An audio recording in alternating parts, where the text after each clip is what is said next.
स्वागत है आप सबका करंट अफेयर सीरीज 2020 में। आज 30 मई 2020 के सारे न्यूज़ हम इस वीडियो में डिस्कस करने वाले हैं। तो बढ़ते हैं अपने पहले न्यूज़ की तरफ। पहला न्यूज़ आपके सामने 29 मई को हमने international day of United Nations peace keepers day को सेलिब्रेट किया है, यानी कि संयुक्त राष्ट्र के शांति सैनिकों का अंतर्राष्ट्रीय दिवस हमने 29 मई को सेलिब्रेट किया है। यानी यूनाइटेड नेशंस के द्वारा जो पूरे विश्व में शांति का पैगाम फैलाया जाता है, उसके बारे में लोगों को अवेयर करने के लिए हम इस दिन को सेलिब्रेट करते हैं। इस वर्ष की इस बार की थीम रही है women in peace keeping a की टू पीस। तो ये इस वर्ष की इस बार थीम रही है, थीम भी आप याद रखिएगा। बात कर ली जाए यूनाइटेड नेशंस की, तो इसको 24 अक्टूबर 1945 को स्थापित किया गया था। इसका हेडक्वार्टर न्यूयॉर्क में एस्टैब्लिश है तथा वर्तमान में इसके सेक्रेटरी जनरल एंटोनियो गुटेरेस हैं। चलिए हम चलते हैं अगले न्यूज़ की तरफ। अगला न्यूज़ आपके सामने 29 मई को हमने एक और day world digestive health day यानी कि विश्व पाचन स्वास्थ्य दिवस को सेलिब्रेट किया है। हमें अपने पाचन तंत्र को कैसे बिल्कुल ही अच्छा रखना होता है, हमें क्या चीज़ें खानी होती हैं या क्या चीज़ें नहीं खानी होती हैं, कैसे हम अपने डाइजेस्टिव सिस्टम का ख्याल रख सकते हैं, इसके बारे में लोगों को अवेयर करने के लिए हम इस दिन को सेलिब्रेट करते हैं। इस दिन को WGO के द्वारा सेलिब्रेट किया जाता है। बात कर ली जाए WGO की, तो इसका हेडक्वार्टर अमेरिका में एस्टैब्लिश है। चलिए हम चलते हैं अगले न्यूज़ की तरफ। अगला न्यूज़ आपके सामने फाइनेंस मिनिस्टर निर्मला सीतारमण जी ने FSDC यानी कि financial stability and development council की 22वीं बैठक में भाग लिया यानी कि पार्टिसिपेट किया है। इस पर हम देश की इकोनॉमी को कैसे सुधार सकते हैं, ऐसे बहुत सारे मुद्दों पर चर्चा किया जाता है और इसकी अध्यक्षता वित्त मंत्री के द्वारा ही की जाती है।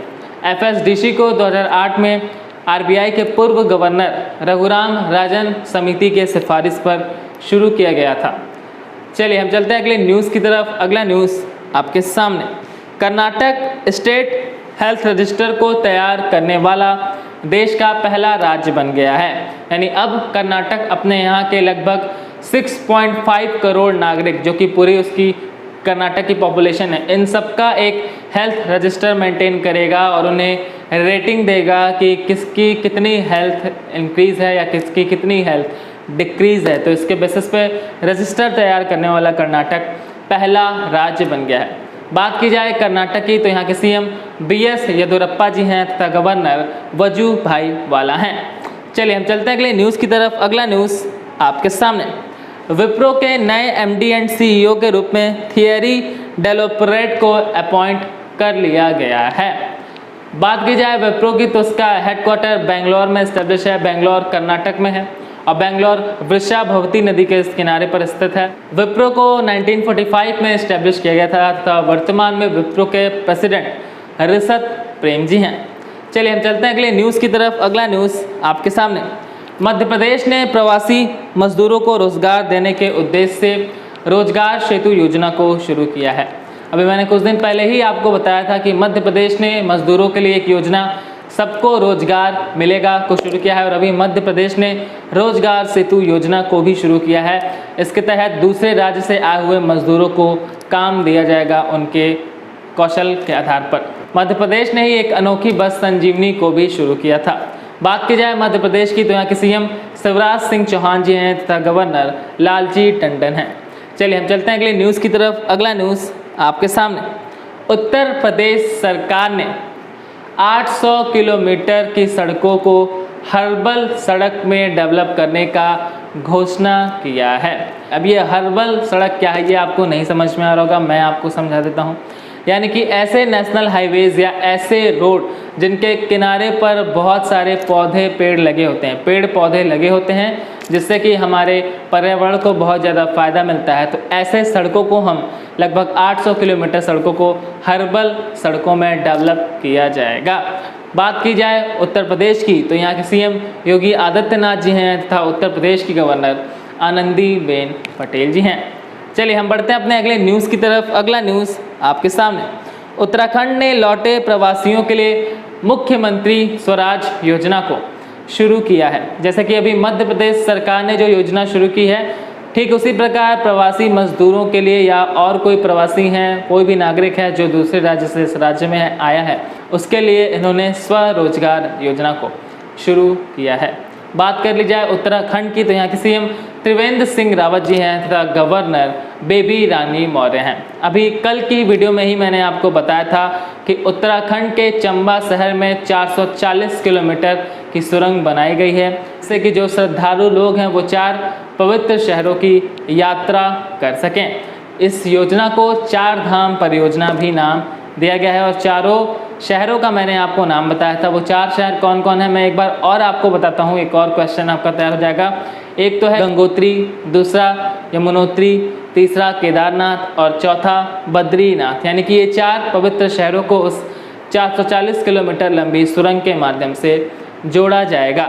मैं ऐसी डिटेल आपको हमेशा बताता रहता हूँ जिससे कि आपको सुनने मात्र से बहुत सारे सवाल तैयार हो जाए। तो डेली बेसिस पर आपको एक हैबिट डेवलप करनी होती है कि आपको 10 से 15 मिनट का टाइम निकाल के करंट अफेयर के शो को ज़रूर देखना होता है। और अगर वीडियो अच्छा लगा करे तो वीडियो को लाइक ज़रूर किया करिए। चलिए हम चलते हैं अब अगले प्रश्न की तरफ। अगला प्रश्न आपके सामने BSE यानी कि बॉम्बे स्टॉक एक्सचेंज और NSE यानी कि नेशनल स्टॉक एक्सचेंज में SME यानी कि स्मॉल एंड मीडियम एंटरप्राइजेस की एनुअल लिस्टिंग फीस में 25% की कटौती की है। अब ये न्यूज़ आपको नहीं समझ में आ रही होगी, इस न्यूज़ को मैं समझाता हूँ। ये 2 स्टॉक एक्सचेंज हैं भारत के, बहुत ही BSE सबसे पुराना स्टॉक एक्सचेंज है पूरे एशिया का और भारत का भी, और NSE जो है वो हमारे देश का सबसे प्रसिद्ध स्टॉक एक्सचेंज आप कह सकते हैं। तो इन दोनों के द्वारा SME सेक्टर्स को बढ़ावा देने के उद्देश्य से हमारी फाइनेंस मिनिस्टर जी ने ये घोषणा किया है कि इनकी एनुअल लिस्टिंग फीस में 25% की कटौती की जाएगी। अब ये क्या है तो एक बार मैं आपको समझाता हूँ। जब किसी कंपनी को इन दोनों स्टॉक एक्सचेंज में रजिस्टर्ड होना होता है तो उससे पहले इन्हें 1 साल तक पूरा काम करके सेबी के सामने अपने आप को प्रूफ करना होता है कि क्या वाकई में हम अच्छे से काम कर रहे हैं कि नहीं। जब ये कंपनियाँ अपने आप को प्रूफ कर लेती हैं कि हाँ हम बिल्कुल ही अच्छे से काम कर रहे हैं, हमारे शेयर्स को ग्राहकों के द्वारा खरीदा जा रहा है, हमारी कंपनी की वैल्यू दिन पर दिन बढ़ती जा रही है, हमारा बिजनेस अच्छा चल रहा है, तब सेबी के द्वारा इन्हें लिस्टेड कंपनियों में शामिल किया जाता है। और लिस्टेड होने से पहले इन छोटी कंपनियों को पेमेंट करना होता है सेबी को, यानी टैक्स पेमेंट करना होता है जितना इन्होंने इन 1 वर्ष में कमाया होता है। तो इस पर जो एनुअल लिस्टिंग फीस है अभी उसमें 25% की कमी कर दी गई है। बात कर ली जाए BSE की तो इसको 1875 में इस्टेब्लिश किया गया था, इसलिए मैं कह रहा हूँ कि ये एशिया का सबसे पुराना स्टॉक एक्सचेंज है। इसका हेडक्वार्टर मुंबई में इस्टेब्लिश है तथा वर्तमान में BSE के MD आशीष कुमार चौहान जी हैं। बात की जाए नेशनल स्टॉक एक्सचेंज की तो इसको फिरवानी समिति के सिफारिश पर 1992 में इस्टेब्लिश किया गया था। NSE का हेडक्वार्टर मुंबई में है तथा NSE के MD विक्रम लिमय जी हैं। तो आपको इतनी सारी जानकारी इस क्वेश्चन से मिलती है।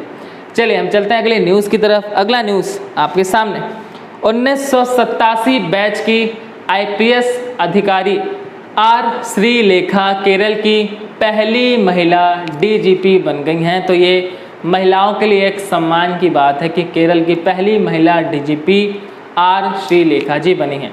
अब इसमें 2 शब्द आए हैं, एक तो IPS आया है और दूसरा DGP आया है। बहुत सारे लोगों को इन दोनों वर्ड्स के फुल फॉर्म मालूम होंगे और बहुत सारे लोगों को हो सकता है कि नहीं भी मालूम हो।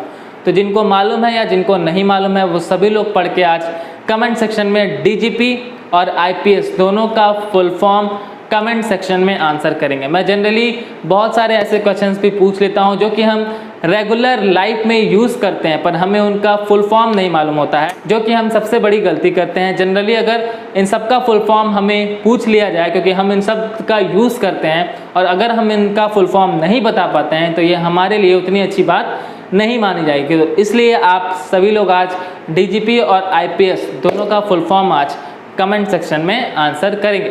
बात कर ली जाए केरल की तो यहाँ के CM हैं P विजयन तथा गवर्नर हैं आरिफ मोहम्मद खान। चलिए हम चलते हैं अपने अगले न्यूज़ की तरफ। अगला न्यूज़ आपके सामने फाइनेंस मिनिस्टर निर्मला सीतारमण जी ने आधार के माध्यम से निःशुल्क तत्काल ई-पैन कार्ड जारी करने की घोषणा की है।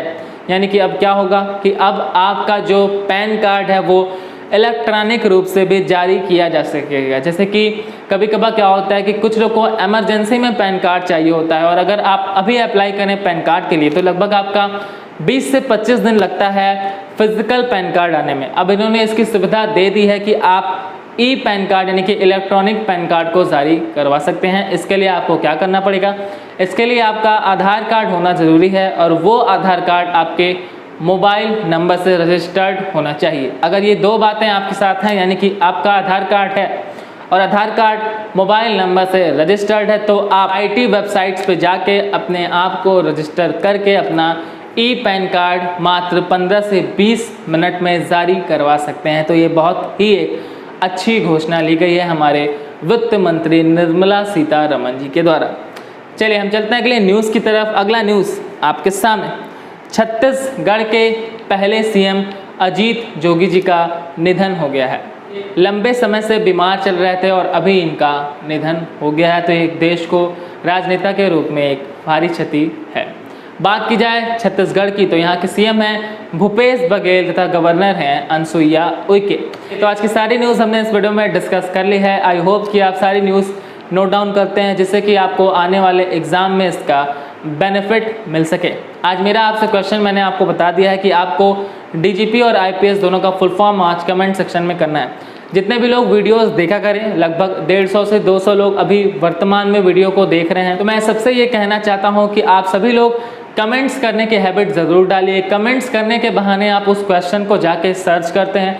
हो सकता है कि आप उसे गूगल से सर्च करते हैं, हो सकता है आप उसे याहू से सर्च करते हैं, हो सकता है आप किसी बुक में पढ़ते हैं, या हो सकता है कि आप अपने किसी बड़े या छोटे से पूछते हैं। पूछने के बाद जब आप उसे कमेंट सेक्शन में करते हैं तो यकीन मानिए ये आपके लिए बहुत ज़्यादा कारगर साबित होता है। वो क्वेश्चन आपको खुद ब खुद याद हो जाता है। तो ये हैबिट आपको डेवलप करनी है कमेंट करने की।